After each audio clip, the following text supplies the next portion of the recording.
আসসালামু আলাইকুম প্রিয় দর্শক, আজকে আবারও যাবো বুড়াইদা বাঙালি মার্কেট। মূলত আমার হুন্ডাটা এটা আবারও নষ্ট হয়ে গেছে।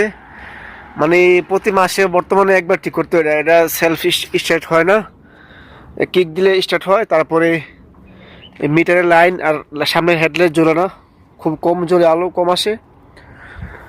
তো আসলে বর্তমানে আগে এতটা নষ্ট হইতো না, এখন মানে প্রত্যেক মাসে নষ্ট হয়। মানে কি বলবো ভাই, মানে এমন কাজ করি কোনো বন্ধ পাই না, ঠিক আছে। নাইট করি সবসময়, আজকেও নাইট করছি সারা রাত।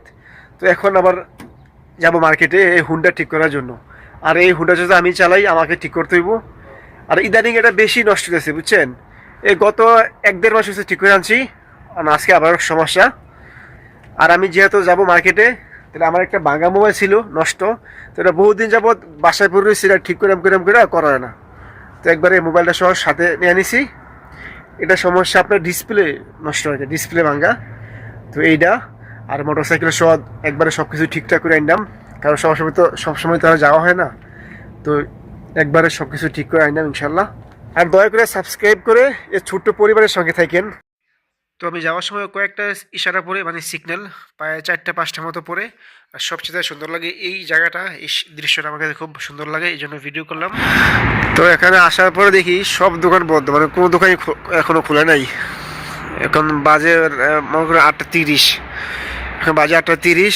তো আমি তো একবার সকাল সকাল চলে আসি। তো দোকানের মতো খুলবো 9টায় মনে হয়। এই সব সিরিয়ালে সব দোকান বন্ধ, ঠিক আছে। মানে কোনো দোকান এখনো খোলে নাই। এখন বাজে সকাল প্রায় 9টা। দেখেন দোকান এখনো খোলে নাই।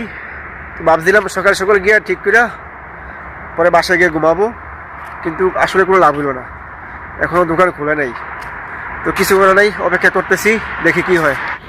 তো যাই হোক, সবশেষে দোকান খুললো। আর দোকান খোলার সঙ্গে সঙ্গে আমার কাজটা ধরলো, কারণ উনি জানি আমি অনেক দূর থেকে আসছি। আর এদিকে মোটরসাইকেল ঠিক করার মানে যাওয়ার সময় আমি আমার মোবাইলটা এই বাঙালি দোকানে দিয়ে গেছিলাম, বাঙালি মেকানিকের কাছে। এখন দেখি ঠিক হয়েছে কি না। তো আমি গিয়ে দোকানে একটা বড় করে সালাম দিলাম, জিজ্ঞাসা করলাম যে কী অবস্থা ভাই, মোবাইল ঠিক হয়েছে কিনা। তো উনি বললো যে ঠিক হয়েছে। তো মোবাইলের সমস্যা ছিল ডিসপ্লে। তো ডিসপ্লে লাগাইছি, আমার টাকা লাগছে প্রায় 90 রিয়াল, যা বাংলা টাকা 3000 টাকার মতো। হ্যাঁ, তো বাংলা 3000 টাকা লাগছে এই ডিসপ্লে লাগাইতে। আর এই মোবাইল দোকান থেকে আমি সবসময় কাজ করি।